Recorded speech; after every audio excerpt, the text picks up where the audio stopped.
나간 성경을 통하여 그래서 옆 사람과 한번 인사합시다. 시작. 성경을 왜 보라 부르느냐. 다같이 한 번 더 인사합시다. 옆 사람과 미래를 보자. 이렇게 인사합니다. 시작. 성경을 통하여서 미래를 볼 줄 아는 신앙을 가져야 한다고 하는 것입니다.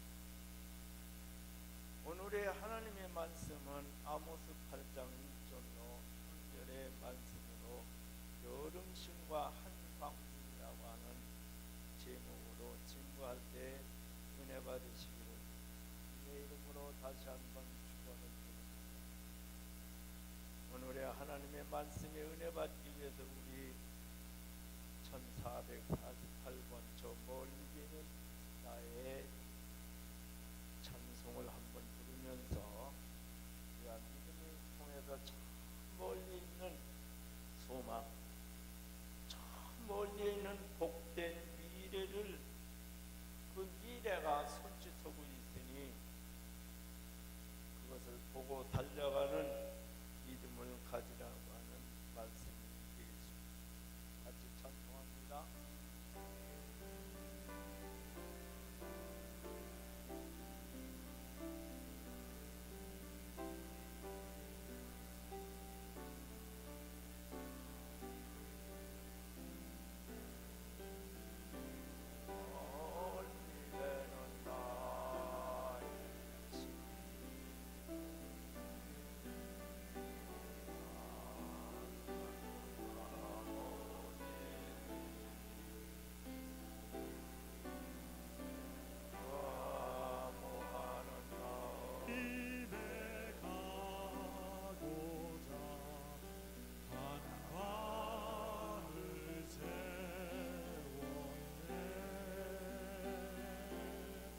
저 망망한 바다 위에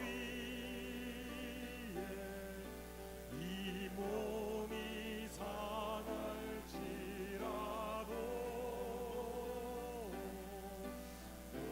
오늘은 이곳 내일은 저곳 주 복음 전하리. 아득한 나의 발길하고 아득한 나의 저 동산에서 떠니실 때 동산에서 떠니실 때 내 고생하는 모든 일들은 내 고생하는 모든 일들은 주께서 하시니 주께서 빈들이나 사막에서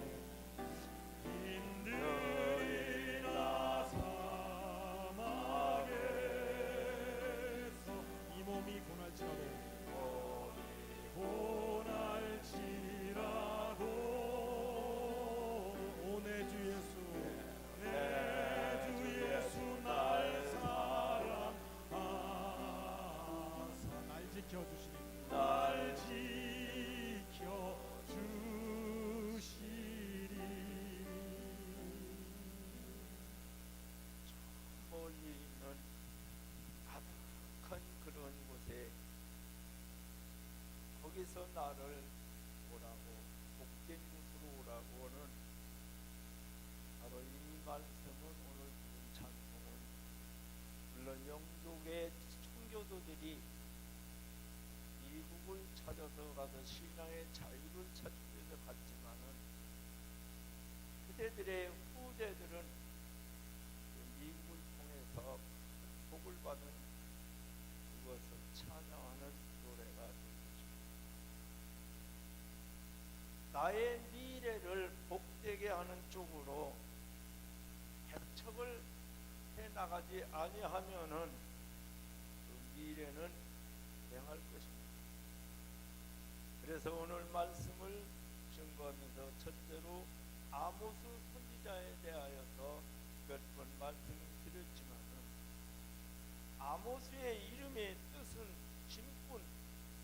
또는 짐을 진 자라고 하는 그런 이름을 가지고 있는데, 전에도 말씀드린 것 같이 자녀들에게 이름을 지어줄 때 무의미하게 지어주는 게 아니라 부모들이 앞으로 네가 이렇게 복되게 성공해서 살라고 하는 이름들을 지어주었습니다. 여러분들의 이름 하나하나를 보면 다 좋은 이름들을 가졌습니다.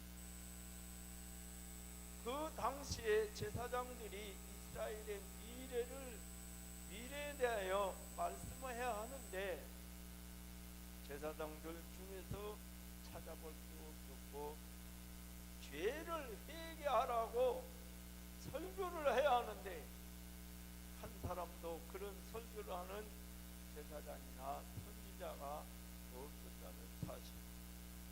그래서 아모스가 이 짐을 지게 되었다고 하는 뜻에서 이런 이름을 주어지지 않았나 그렇게 생각을 합니다. 물론 그 당시 에레미야 선지자가 유다 나라에 대하여 미래를 말하는데, 그는 제사장의 아들로 태어나서 흥신도에 생활하면서도 하나님의 부름을 받아 네가 이 말씀을 전해줘라. 에레미야는 애굽을 믿지 말라고 하였고 바벨론에 항복하여 나라가 망하지 않는다고 말을 하니, 그 당시에 제사장들에게서 들을 수 없는 말이었습니다. 그래서 그를 잡아다 가둬서 결국은 순교하게 된 것입니다. 아모스의 직업은 아모스 7장 14절에 뽕나무를 배양하는 사람이라고 했습니다. 그를 불러서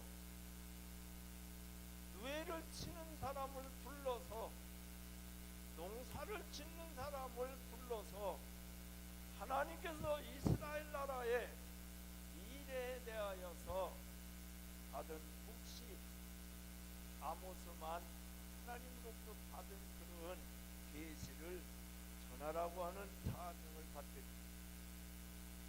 왜 뽕나무를 재배하는 사람을 아모스를 불러서 이스라엘 나라의 미래를 보여주면서 이스라엘 나라의 미래를 예언하라고 했을까? 그 이유는 제사장은 수없이 많지만 하나님의 말씀을 주어서 전할 제사장이 없었다는 것입니다. 쉽게 얘기하면 하나님의 마음에 드는 제사장이 없었다 그 얘기입니다. 제사장들이 얼마나 부패를 하였느냐 하고 하는 내용이 아모스 성경에 기록이 많이 나오고 있습니다. 아모스 2장 10절에 보면 430년 동안 핍박을 받으며 생명의 위협을 받는 애굽에서 구원을 하여 광야에 나오면서 아모리 사람들이 가나안 땅 들어가지 못하도록 가로막는데, 하나님께서 그들을 멸하여서 주었는데 나중에 왜 아론의 자손만 제사장을 하느냐 하고 반기를 들었던 역사가 있습니다. 그렇기 때문에 너희들은 항상 하나님의 뜻에 반기만 드는 그런 사람을 어떻게 내가 택하겠느냐 하는 얘기입니다. 저는 오늘날도 젊은 세대들이나 과거의 사람들, 요즘에 반기 드는 사람들, 데모하는 사람들 보면 평생 데모하다가 그 인생을 끝내는 걸 저는 옆에서 많이 보고 있습니다. 그리고 마지막에 제일 비참한 인생을 사는 걸 제가 친구 가운데서 보고 있습니다. 너희들에게서는 나시리를 택하지 않았으며 예언을 하지 말라고 하였는데 너희들 스스로 제사장을 만들어서 그들이 포도주를 먹는 제사장과 부정한 민족이 되었다는 사실. 자기들이 만든 제사장인 아마샤라고 하는 제사장이 선지자인 아모스를 이스라엘 왕인 여로보암에게 고발하는 내용이 아모스 7장 12절에 나오고 있습니다. 그의 내용은 여로보암 왕은 칼에 죽겠고 이스라엘 사람들은 사로잡혀가겠고 이스라엘 나라를 떠나는 불행한 역사가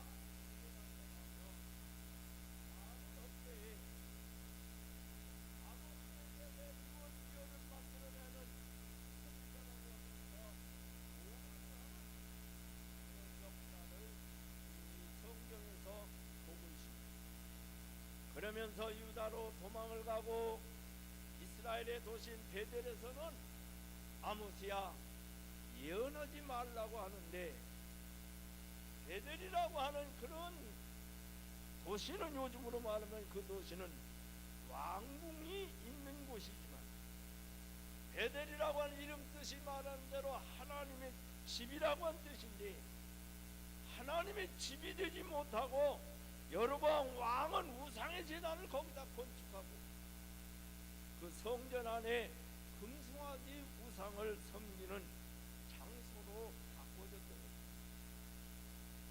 결국 아모스의 말대로 이스라엘 나라는 멸망을 하게 됩니다. 원래 베델이라고 하는 곳은 아브라함이 천막을 치고 처음 팔레스타인 제단을 쌓은 곳이요 고향을 떠난 세계 민족의 믿음이 조상이 된 곳이고 야곱이 에서를 피하여 미가로 도망가다가 하나님을 만나 돌아올 때에 평안히 돌아오게 하시면 내가 이곳에다 성전을 세울 것이요 하나님께 11조를 드리겠다고 약속한 곳이 바로 서원한 곳이 베델입니다. 길갈에 있던 법궤를 베델로 가져왔으며 사무엘은 해마다 베델을 방문을 했다고 그랬고 사울 왕은 베델 사람들만 그들만 믿을 수 있기 때문에 그들을 군사로 뽑아서 나라를 지켰다고 그런 좋은 장소인데 역사적으로 그런데 이 여로보암 왕은 우상의 도시로 만들었다고 그런 역사적인 동리가 우상의 본거지가 되었으니 하나님의 심판을 받을 수밖에 없는 그런 도시가 됐다. 이스라엘의 사회적인 부패에 대하여 아모스 2장 6절로 7절에는 부자가 한 여인을 놓고 서로 자기 아내라고 싸우는 음란의 극치를 말하고 있습니다. 요즘으로 말하면 아버지와 아들이 한 여자를 놓고 서로 내 애인이다 그러고 부자간에 싸운다는 얘기예요. 정상적인 사람들이라면 그거 있을 수 있는 일이요. 그렇기 때문에 은을 받고 의인을 팔며 신한 결례를 받고 궁핍한 자를 팔고 가난한 자의 머리에 있는 티끌을 탐내며 겸손한 자의 길을 굳게 한다고 했습니다. 의인이 살 수 없는 그런 도시라니. 그리고 그들이 하나님의 성전에서 소돔 고모라의 불심판에서 롯과 두 딸이 피난을 나와서 우리 후손들이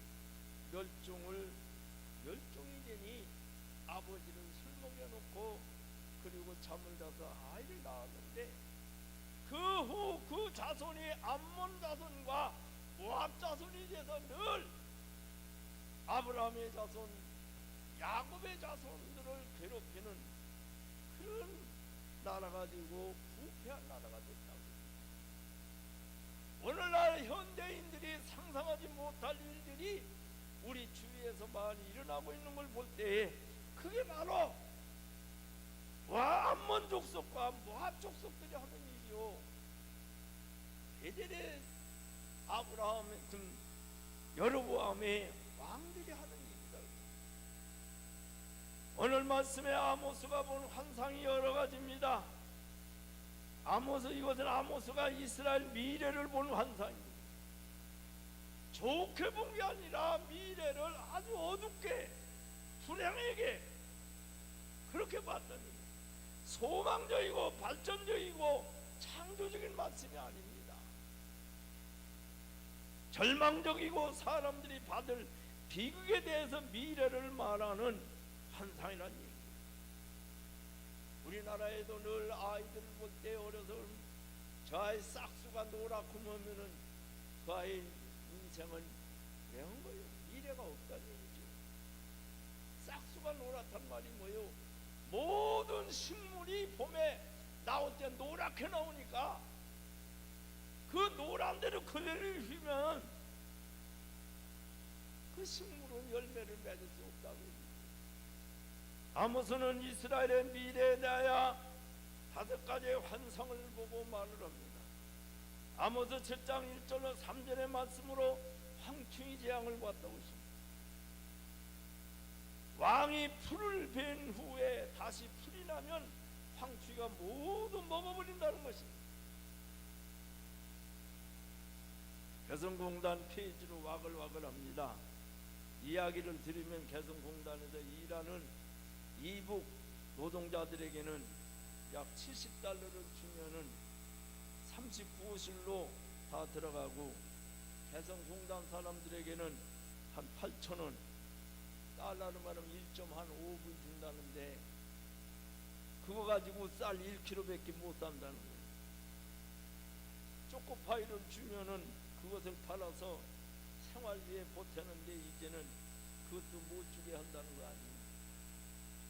오죽하면 공단에서 밥과 국을 주는데 그것도 밥도 가져오지 못하게 해서 국만 주는데 그 국도 남겨가지고 가서 집에 가서 식구들을 먹인다는 거 아니에요. 그래도 공단에 출근하면 잘 먹으니까 살이 찌고 얼굴이 파기가 도르니까 그 공단에 나오지 못하는 사람들 위화감을 준다고 그래서 요즘에 얘기들이 많이 있습니다. 묘에서 1장 4절에서도 팥조이가 먹고 남은 것은 메뚜기가 먹고, 메뚜기가 남은 것은 느시 먹고, 느시 먹고 남은 것을 황충이가 먹고, 그런 흉년의 날이 올 거다. 이 말씀을 보면 바로 이 황충이나 이런 것들이 먹고 남아서 그래도 수확을 하면 왕이 세금으로 다 가져간다고 얘기죠. 그게 오늘날 이북에서 일어나고 있는 현실 아닙니까? 우리들이 좀 보고 있는데도 믿지 않는 사람들이 많이 있겠죠. 아모스 7장 4절에 6절의 말씀으로 삼키는 불을 봤다고 했습니다. 하나님께서 불로 징벌하시니 불이 바다를 삼키고 육지까지 먹으려고 한다고 하니, 불이 나면 연기로 질식하여 죽고 아니면 타 죽고 재산의 피해가 엄청나는 거예요. 우리는 상상 못하고 이 말이 무슨 뜻인지 알 수도 없을 수 있죠, 모르는 사람은. 그러나 바다의 1조선이 기름을 갖다가서 침몰하면서 기름을 바다에다 뿌려놓으면은 거기에 불 나보세요. 바다가 다 불바다 되는 거예요. 아모스가 본 그런 재산의 앞으로 이스라엘 나라가 받아야 할 고난을 얘기한 거예요. 세 번째, 아모스 7장 7절로 9절의 말씀 다림줄입니다. 다림줄이라고 하는 것은 나무를 베일 때에 나무 위에 줄을 매고 밑에서 톱으로 어긋나게 잡아당기면 나무가 쓰러지는 거예요.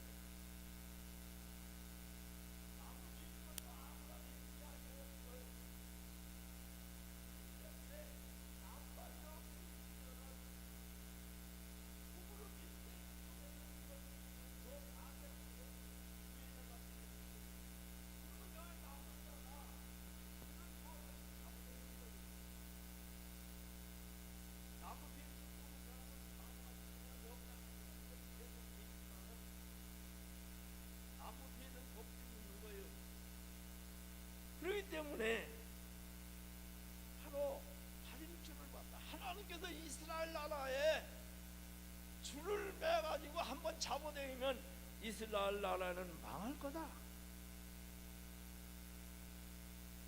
우리 현실에 다 일어나는 거 아니에요. 뉴욕의 쌍둥이 빌딩도 비행기 한번 들어가면 모든 걸 주저앉아 버리잖아요. 그 큰 빌딩이. 아모스 8장 1절로 3절에 오늘 말씀인데 여름 실과의 광기라는 그는 이 환상의 끝머리 다시 얘기를 하겠습니다. 아모스 9장 1절로 10절의 말씀으로 앞으로 이스라엘 나라의 성전이 다 파괴되고 그들이 예배 드리는 우상에게 드리는 그 예배 그것들이 모두 다 재앙을 받으리라. 나 그런 예배 안 받겠다. 이스라엘 내에 있는 성전이 모두 우상을 섬기는 장수가 되어 그러기 때문에 말라기서에 보면은 하나님께서 차라리 성전 문을 닫으시면 좋겠다 이러고 얘기를 하는 거예요. 자식이 하도 망나니 짓을 하고 자꾸 못하는 부모가 뭐라고 그러니까 나 저 자식 좀 안 봤으면 좋겠어 그 얘기 얼마나 비참하고. 그래도 법이 있기 때문에 그 이스라엘 나라는 월삭이나 안식일에는 일을 못하니까 다 문 닫아야 하니까 이 월삭이 언제 지나가노? 안식일이 언제 지나가노? 장사꾼들이 빨리 좀 지나갔으면 좋겠어요. 그들이 입장을 보면 난 저죠 월세는 내라고 그러지 장사 하루 안 오면은 그들도 심정이 그렇잖아요. 그렇기 때문에 오늘 우리나라에도 우리나라 사람들이 미국에 가서 안식일날 문 여는 거 상가 문 여는 거 한국 사람이 가르쳤다는 거 아니에요? 미국 사람들은 본래 안식일이면 문을 닫았는데 상가. 아모스가 본 환상에서도 한 가지 더 소망적인 환상은 없고 앞에서 말한 것 같이 하나님의 집인 베델이 우상의 도시로 변했다 이겁니다. 오늘 말씀에 여름실과 한광줄이 환상을 보았다고 했습니다. 예수님께서 마태복음 24장 32절에서 무화과 나무의 비유를 배우라. 그 가지가 연하여지고 잎사귀를 내면 여름이 가까우들 아나니 이와 같이 너희도 이 모든 일을 보고도 인자가 가까이 곧 문 앞에 이른 줄 알라고 말씀하십니다. 무화과는 이스라엘의 상징이요 여름이란 말은 마지막 끝 그런 뜻이.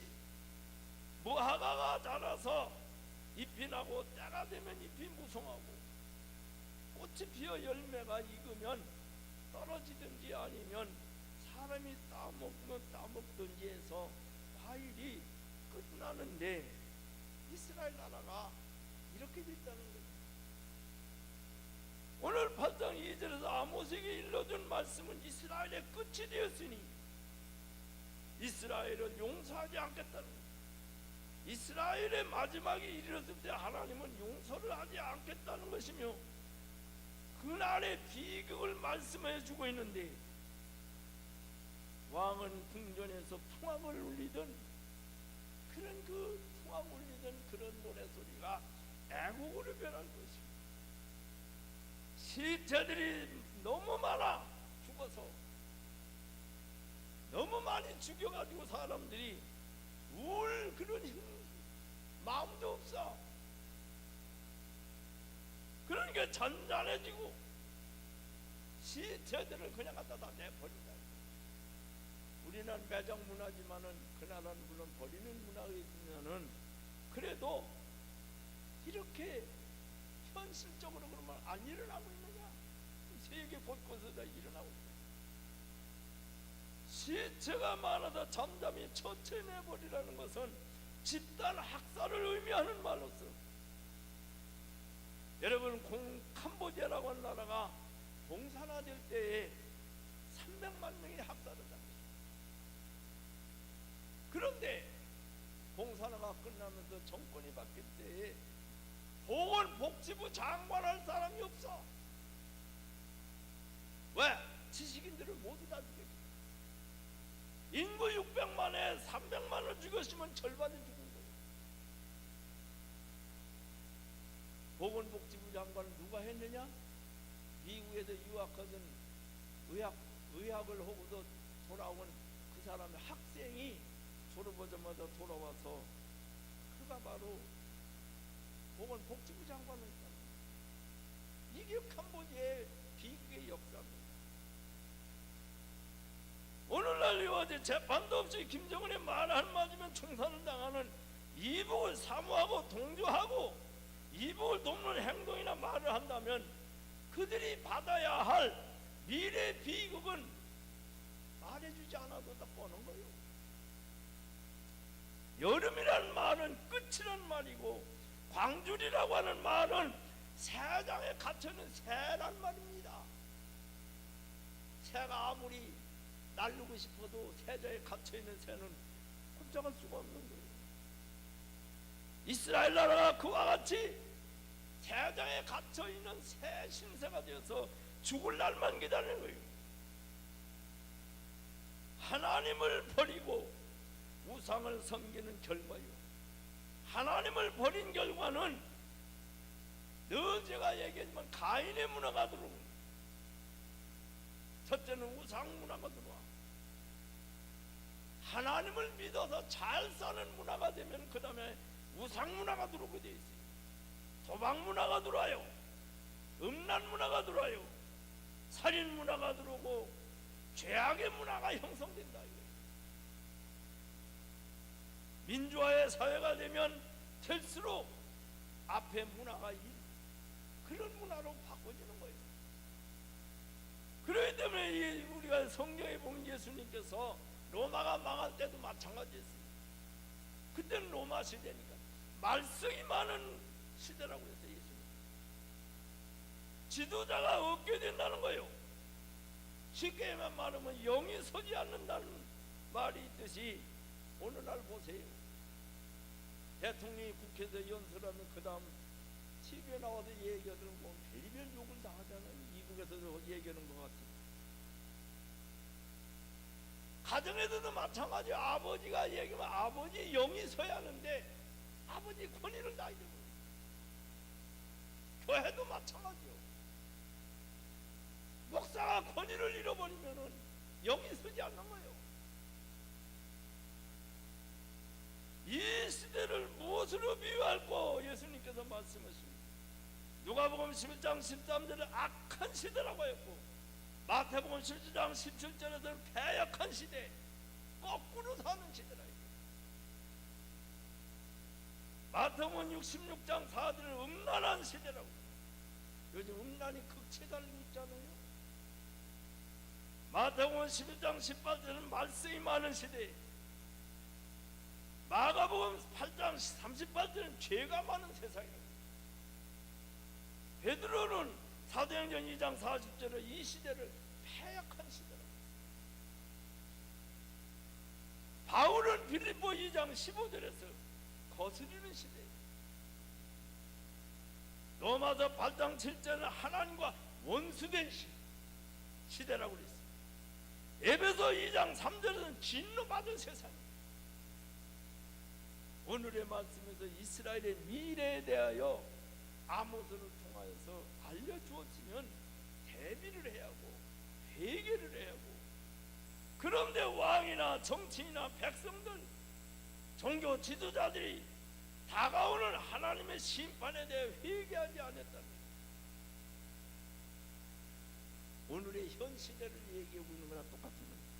사회가 상상 못할 죄악의 도시가 됩니다. 여러분들이 다 뉴스를 들으면서 아주 그들이 오늘 목사님이 그래, 난 뉴스만 들으면 나 그놈 소리 좀 안 들었으면 좋겠다고. 왜? 목사 부부로 신학대학교 강사 부부가 아이를 때려 죽여, 미라를 만들고 엄마가 딸을 죽여 묻고 이웃교회 때문에 내 교회가 부흥하지 못한다고 해서 큰 교회 가서 불질렀어. 그 어디서 일어난 거예요? 그래서 맨날 제가 어디 나가면 목사님들만 왜 부천에서 맨날 이렇게 맨 그런 사고 많이 나냐고 그래요. 그 내가 웃으면서 그러죠. 아, 부천 이단 많이 나오고 그런 거 모르냐고. 이웃 교회가, 우리 교회가 저 교회 때문에 안 된다고 그래서 불지른 데가 어디요? 고강도에서 일어난 사건 아니에요? 보복 운전을 하면 벌금이 7년 징역에 1천만 원 벌금과 운전면허 취소를 받으며, 그래도 보복 운전을 하잖아요.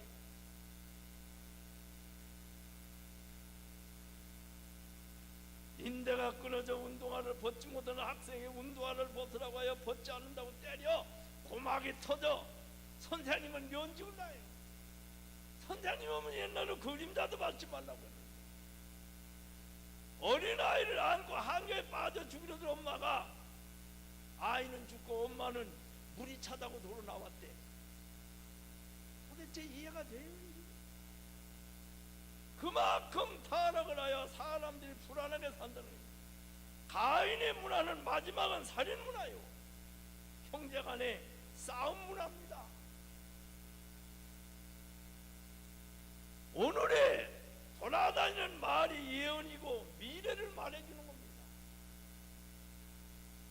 우리가 어려서 일본의 식민지에 해방이 될 때에 들은 속담이고 여기 어른들 잘 아실 거예요. 들어서 그 얘기가 뭐예요? 다 같이 미국을 믿지 말고 소련에게 속지 말고 일본이 또 일어난다. 조선아 조심해라. 그건 무슨 뜻이요? 우리 민족에게 경종을 울리는 말 아니요? 지금 해방됐다고 좋다고 하지 말라는 거예요. 그럼 오늘날 우리 중국을 믿을 수 있어요?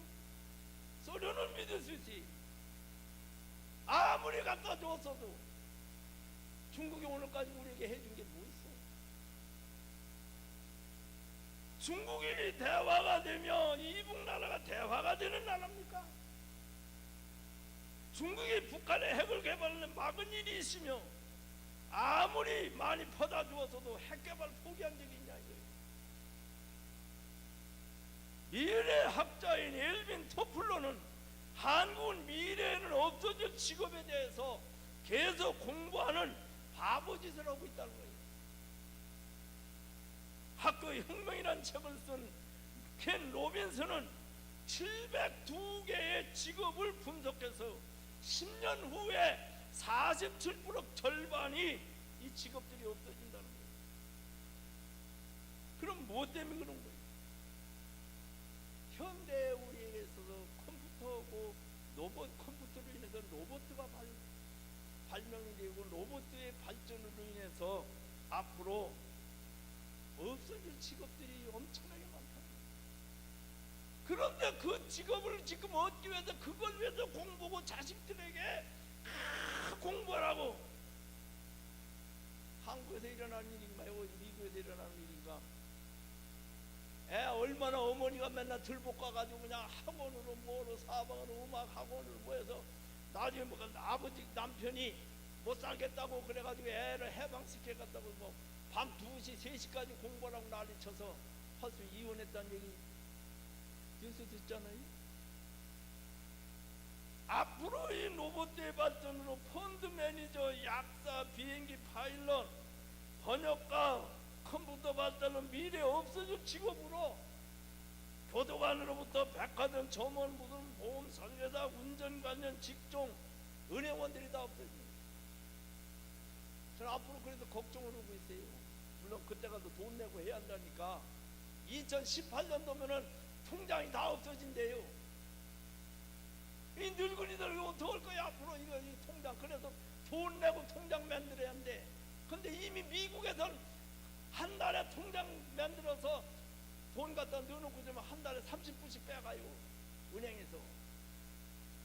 너의 돈을 내가 관리해 주니까 돈 내놔라 이거예요. 근데 그게 지금 2018년도에 한국에 들어온다는 얘기예요.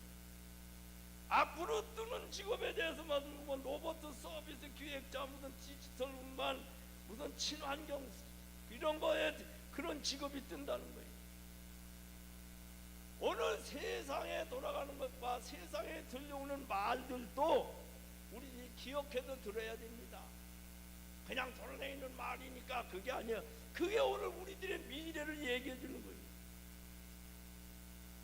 메달리 시리즈라고 해서 딸 둘에 아들 하나면 금메달이고, 딸만 둘이면 은메달이고, 딸 하나 아들 둘이면 동메달이고, 아들 둘이면 목메달이래. 딸 둘 둔 엄마는 해외여행 전문가이고, 딸 하나 둔 엄마는 딸네 집 설거지꾼이고, 아들 하나 둔 엄마는 양로원 생활이고, 아들 둘 둔 엄마는 갈데 없는 철학가 노파래. 아들만 둘 둔 사람들 그래도 걱정은 하지 마셔. 예수 잘 믿게 하면 돼. 그럼 효자 되는 거예요. 보통 여자들이 남자를 보는 마음이니 남자들 조심히 듣고 미래를 준비해요. 착하고 돈 없는 남자 어마 불쌍해라. 똑똑하고 돈 없는 남자 아이고 재수없어. 유식하고 돈 없는 남자 애씨 짜증나. 애교 많고 돈 없는 남자 애고 영양가 없어라. 검소하고 돈 없는 남자 아유 멍청하기도 하지. 재미있고 돈 없는 남자 재미 더럽게 없네. 집안 좋고 돈 없는 남자 난 저런 남자 별로야. 성질 더럽고 돈 많은 남자 어머 사업가 기질 팍팍 드네. 그런데 돈이 있으면 된다 이게요. 성질은 더러워도. 무식하고 돈 많은 남자 어머마 게다가 순진하기까지 하네. 미련한 돌머리에 돈 많은 남자 역시 돈 버는 머리는 따로 있다니까. 이게 다 그냥대로 돌아다니는 말이지만 오늘 우리들이 듣고 우리들이 어떻게 살아야. 그러니까 남자들도 정신 차려요. 주위에 여자 많고 돈 많은 남자 두고 봐. 언젠가는 내가 너를 사로잡을 거야. 점잖은 집안은 변변찮은데 돈 많은 남자 그 의지력에 감탄 존경해요. 집안 좋고 돈 많은 남자 역시 남자는 출신이 중요하다니까.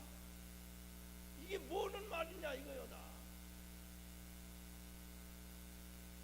그렇기 때문에 정신 나간 여자 셋이 있는데 며느리를 딸로 착각하는 여자, 사위를 아들로 착각하는 여자, 며느리의 남편을 아직도 내 아들로 착각하는 여자리야.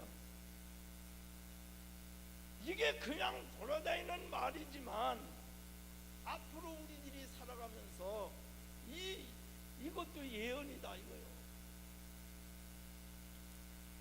그렇기 때문에 어떻게 세상 사느냐, 세상을 보면서 미래를 볼 줄 알아요. 성경을 보면서 미래를 볼 줄 알아요. 이걸 볼 줄 모르고 그냥 믿으면 되는 거예요. 그런데 앞으로는 제가 보는 거예요. 중국 경제가 위험으로 금년 수출 절벽이 받지 않다는 거예요. 수출 경쟁으로 인해서 약화되는 한국은 수출해서 먹고 사는 나라인데 미국에 일단 금리 인상이요. 근데 요즘에 자꾸 마이너스 인상한다고 하잖아요. 각 나라마다 마이너스로. 기업들이 구조조정을 해서 직업들이 자꾸 없어져. 우리나라에는 지금 이스라엘 나라와 지리적으로 정치적으로 똑같습니다.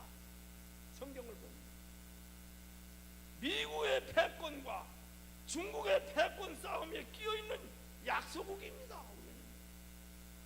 미국과 중국 나라의 패권 싸움에 우리가 중국의 지배를 받으면 불행한 거예요. 경제적인 교류는 필요하여도 중국의 지배를 받으면 불행한 나라가 됩니다. 미국 물러가라고 하는 것이 이북에 원하는 것인데 그것도 동조하는 사람이 많아져도 한국의 미래는 불행한 거예요. 이북의 공산당의 위협을 받고 있는 나라예요. 한국은 남북 통일이 어려운 나라예요. 그 이유는 중국 때문이라는 거 다 알고 있잖아요. 우리나라도 남쪽은 한국은 민주주의 나라이고 이북 북쪽은 공산주의 정권이 못 사는 나라. 그러면 이스라엘 나라도 똑같아요. 남쪽은 유다 나라고 북쪽은 이스라엘 나라인데 북쪽은 우상 섬기는 나라에서 결국은 망하고 한 100년이 이전에 먼저 이스라엘 나라가 망하잖아요. 하나님이 그렇기 때문에 오늘 이 역사를 이스라엘의 역사를 보면서 우리나라의 역사를 봐야 해요. 그런데 하나님의 역사로 이스라엘 나라는 통일이 됐지만 우리나라는 이스라엘 나라보다 통일이 더 어려운 나라예요. 하나님의 역사로 하나님의 보호만이 해결할 수 있는 나라예요. 다른 방법이 없어요. 그런데 하나님의 보호하사가 절대적으로 필요한 나라인데 하나님의 보호하사 찬송가 애국가도 부르지 말게. 그럼 하나님의 보호도 없어. 이후의 보호도 없어. 앞으로 어떻게 될 거예요?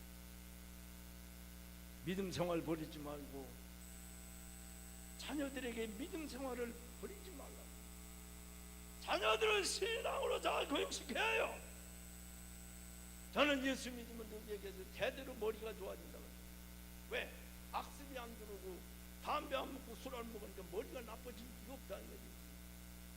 두 번째, 죄악의 시대는 점점 져들지니 죄인의 생활을 하지 말라는 거예요. 내가 투자해봐가지고 이거는 내게 소득이 없다 하면 버려야지. 내가 늘 하는 얘기에 우상 섬겨서 내게 이익될 거 하나도 없어요. 담배 먹어서 이익될 거 없어요. 마약 먹어서 이익될 거 없어요. 이건 먹으면 내가 손해다. 그런 머리를 가져야 한단 말이에요. 경제 문제에 대해 심각하게 생각을 하고 살라는 거예요. 소득이 없는 일을 하지 말라는 거예요. 투자를 할 줄 알아야죠. 내 재능과 내 지식과 내 기술과 내 능력을 하나님이 함께 할 수 있는 그런 쪽으로 자신을 축복을 할 수 있는 그 투자할 줄 아는 이 지혜가 필요하다. 어디서 나와야 하느냐? 믿음에서부터 나와야 한다. 성경에서 나와야 한다. 그냥 되는 게 아니에요. 성경의 말씀은 하나님의 말씀이고 하나님의 말씀은 우리로 하여금 미래를 복을 받게 해드리십니다. 성경 가만히 보세요. 다 창조적이고 복되게 하는 거고 나로 하여금 잘 되게 하는 거예요. 악한 죄악 세상에서 복 있게 사는 방법을 말씀하고 있어요. 그래서 믿고 연구하라는 거예요. 성경 연구하고 들으라는 거예요. 예언자들 통해서 목사님을 통해서 하나님의 말씀을 듣고 내가 어떻게 살아야 하냐. 그래서 설교지 그냥 복 받아라 맨날 복만 받아도 아니란 얘기는 이 시대를 우리가 어떻게 살아가냐. 성서적으로 믿음 안에서 우리 후대들이 앞으로 어떻게 신앙으로 살아가냐. 우리는 이렇게 하고 가지만은 그러나 우리 후대들은 있잖아요. 내가 자녀들을 안 낳아서도 내 후대들은 있잖아요. 나라에. 그들을 어떻게 하면 이 민족이 복을 받게 할까? 신앙으로 교육을 해야 하고 성경을 보고 나를 미래를 위해서 개척할 줄 아는 지혜로운 나들이 되기를 주님의 이름으로 축원합니다. 축원합니다. 기도하시죠. 하나님 아버지, 오늘도 이 말씀이